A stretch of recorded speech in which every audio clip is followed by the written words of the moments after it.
यहाँ भुट्टो साहब को इसी सामने चीफ जस्टिस के कमरे में मौलवी मुश्ताक ने लोहे का जंगला बनाया था।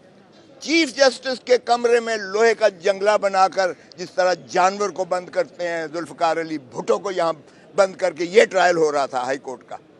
ये तो इन्होंने नई एक रीत निकाली है। अब वहाँ जेल ट्रायल है, पहले तो जेल ट्रायल के खिलाफ हम नमुर्दा आजमा है। वैसे तो क्वाशमेंट इंशाल्लाह हो जाएगी, ट्रायल ही नहीं होगा साइफर, क्योंकि मुकदमा ही नहीं है साइफर। साइफर पाकिस्तान की बदनामी इससे बड़ी नहीं हो सकती है जो साइफर का केस इन्होंने बनाया है। लेकिन बिल्कुल इन्होंने जेल में भी इतने खाइफ हैं ये इमरान खान से कि जज साहब ने वकीलों को भी नहीं जाने दिया जाता, सिर्फ मखसूस वकील को जाने दिया जाता है और फिर जंगला बना के जंगले के पीछे खान साहब को जो है खड़ा रखा जाता है। ये वजीर आजम साहब दुनिया सारी के दौरे करते फिर रहे हैं। 14 दिन तो रह के आए हैं, अमेरिका में गए, अमेरिका से लंदन आए, लंदन से पेरिस में गए, पेरिस से फिर वहाँ गए और फिर सऊदी अरब।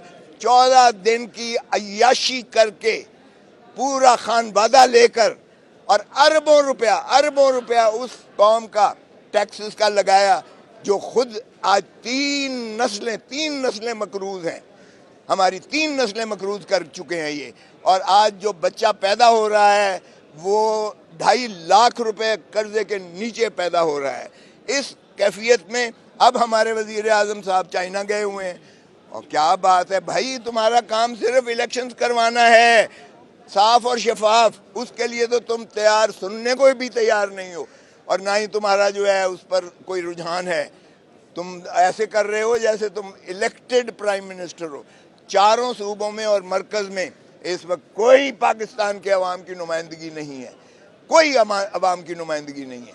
और इसलिए पाकिस्तान जो डूबता चला जा रहा है तो इनको होश के नाखून रहने चाहिए।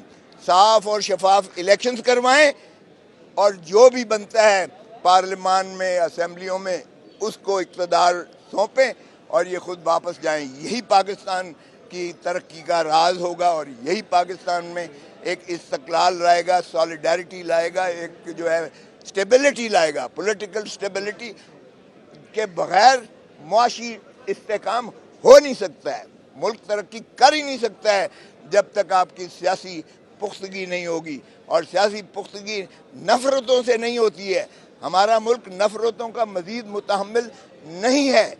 एक फ्रैक्चर्ड सोसाइटी में वो सरवाइव नहीं कर सकती है। प्यार चाहिए फौज को भी, अवाम का, अवाम की ताईद चाहिए, नफ़रत नहीं चाहिए। खुदारा ये नफ़रतें मत पैदा करो। ये बताइएगा कि चेयरमैन पीटीए के हवाले से कहा जा रहा है कि उन्हें साइफर में जब अडयाला जेल में समाअत होती है तो पिंजरे में अदालत के रूबरू लाया जाता है।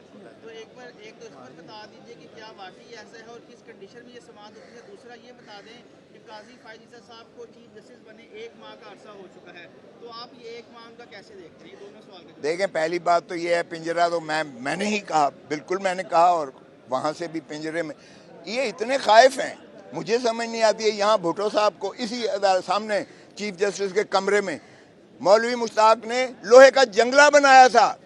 चीफ जस्टिस के कमरे में लोहे का जंगला बनाकर जिस तरह जानवर को बंद करते हैं, जुल्फकार अली भुट्टो को यहाँ बंद करके ये ट्रायल हो रहा था हाई कोर्ट का। ये तो इन्होंने नई एक रीत निकाली है। अब वहाँ जेल ट्रायल है, पहले तो जेल ट्रायल के खिलाफ हम नमुर्दा आजमा है। वैसे तो क्वाशमेंट इंशाल्लाह हो जाएगी, ट्रायल ही नहीं होगा साइफर, क्योंकि मुकदमा ही नहीं है साइफर। साइफर पाकिस्तान की बदनामी इससे बड़ी नहीं हो सकती है जो साइफर का केस इन्होंने बनाया है। लेकिन बिल्कुल इन्होंने जेल में भी इतने खाइफ हैं ये इमरान खान से कि जज साहब ने वकीलों को भी नहीं जाने दिया जाता, सिर्फ मखसूस वकील को जाने दिया जाता है और फिर जंगला बना के जंगले के पीछे खान साहब को जो है खड़ा रखा जाता है।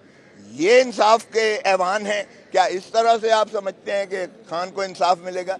और दूसरी जो आपने सवाल किया कि काजी साहब का, काजी फायद ईसा साहब का, ये देखें फैसला, मैं इसको सराहता हूँ फैसले को। अगरचे मेरे कुछ चीज़ों पर तहफ़्फ़ुज़ात हैं, लेकिन मैं पाकिस्तान बार काउंसिल का चेयरमैन रहा हूँ, मैं 15 साल पाकिस्तान का इलेक्टेड मेंबर रहा हूँ, 3 दफ़ा मैं हाई कोर्ट बार का सदर रहा हूँ। हमारा ये मुतालबा रहा है कि राइट ऑफ अपील होना चाहिए।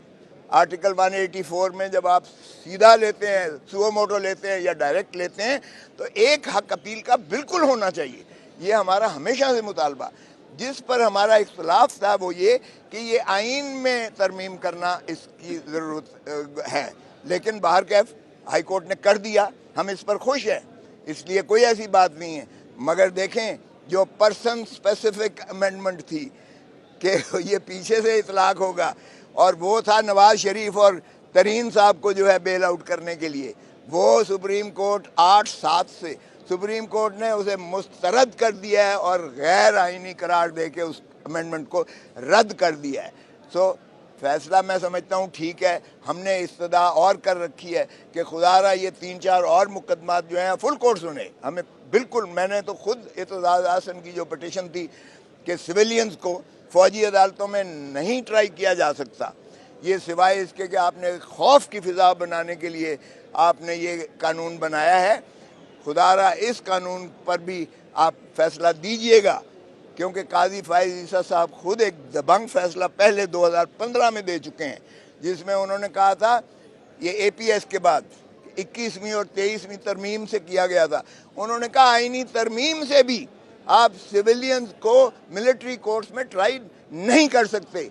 ये पैरेलल जुडिशरी बनाने के मुतरादिफ है, जो आइन की रूह को मजरूह करता है, ग्रैंड नॉर्म को। मैंने एप्लीकेशन दी है कि इसको जो है अर्जेंट एप्लीकेशन के इसको भी लगाया जाए। दूसरे मुकदमात जो इसी नौइयत के हैं, 90 दिन का इलेक्शन, अरे भाई उसको भी सुन लें। और फिर जो अलवी बेचारा सदर पाकिस्तान जो वहाँ महबूस है, बंद है, जिसका सेक्रेटरी भी उसकी बात नहीं मानता है, मुलाजिम उसकी बात नहीं मानता है, वो कहता है मैंने साइन नहीं किए ये 2 बिल, एक आर्मी में अमेंडमेंट तरमीम का, एक ऑफिशियल सीक्रेसी एक्ट में तरमीम का, मैंने दस्तखत नहीं किए। ये फ्रॉड बिल्स हैं जो आए हुए हैं, इसके तहत इमरान को ट्राई कर रहे हो, फ्रॉड है ये। वो भी सुप्रीम कोर्ट में चैलेंज हुआ है। तो हम तवक्को करते हैं काजी साहब से कि वो बेशक फुल बेंच बिठाएं, हमारे लिए कोई प्रॉब्लम नहीं है।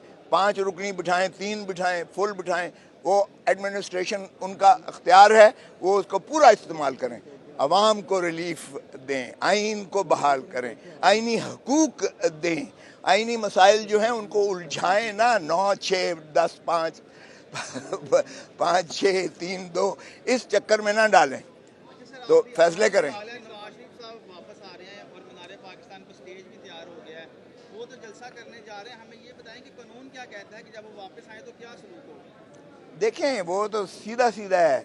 अगर कोई कानून और आइन की बालादस्ती है, पहले तो मैं वज़ीर आज़म से पूछता हूँ कि एक सज़ा याफ्ता मुजरिम जो अदालती मफरूर है, उसको पाकिस्तान के एम्बेसडर ने उसे कैसे प्रोटोकॉल देकर उनको जो है वहाँ से अलविदा कहा, लंदन से, किस कानून के तहत?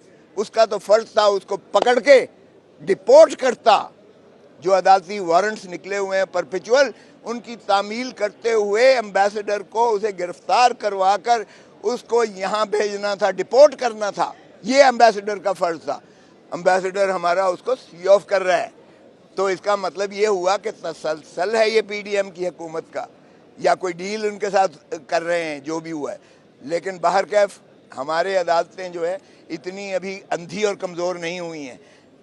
देखें, प्रोटेक्टिव बेल जो ये देने जा रहे हैं, आज दे रहे हैं या कल दे रहे हैं, 3 केसेस में, 2 में इनको सज़ा हुई है, 2 में केसेस में सज़ा हुई है मोहतरम नवाज शरीफ साहब को, और वो अपीलें जो हैं दाखिल दफ्तर हो गई हैं इनकी गैर हाज़िरी मफरूरी की वजह से, और मफरूरी के परपेचुअल वारंट्स इनके निकल चुके हैं। सो इसलिए इनको प्रोटेक्टिव बेल मिलती है, जो सज़ा ना हुआ हो, अंडर ट्रायल हो, उसको प्रोटेक्टिव बेल मिलती है कि जी मुझे अब केस का पता चला है और मैं फेस करना चाहता हूँ, मुझे अदालत में रसाई के लिए मुझे 2 दिन या 5 दिन या 7 दिन दिए जाए। यहाँ तो सज़ा याफ्ता है भाई, इसलिए इसको प्रोटेक्टिव बेल। हाँ, अगर आएंगे तो कानून ये कहता है कि सीधा इसको अरेस्ट करके जहाज़ से ही ना निकलने दिया जाए, जहाज़ से सीधा अडियाला जेल जाए, और अडियाला जेल में माशाल्लाह बाकी प्राइम मिनिस्टर भी हैं, वो सारे इस्तकबाल करेंगे और कैदी भी इनका इस्तकबाल करेंगे।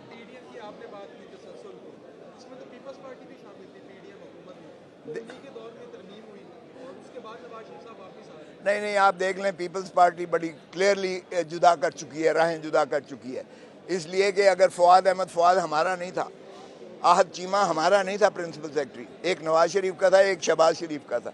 अस्करी 5 वजीर जो इनके करीबी थे, करीब तरीन थे नवाज शरीफ और शहबाज शरीफ के, वो इस काबीना में है। तो इसका तसलसल नहीं है तो और क्या है। पीपल्स पार्टी बिल्कुल अलग है। मुस्तकबिल में इमरान खान और आसिफ जरदारी एक ही ट्रैक पर खड़े होते नजर आ रहे हैं आपको? देखें, सियासत में कुछ भी हो सकता है। It is the art of impossible being making possible. So इसमें कुछ भी हो सकता है और इनको इकट्ठा होना पड़ेगा। एक बात बता दूं, अगर इन्होंने अवामी सियासत यानी पीपल्स पॉलिटिक्स करनी है, अगर इन्होंने वाकई पाकिस्तान में पीपल्स जो है रूल को बहाल करना है, तो इनको इकट्ठा होना पड़ेगा।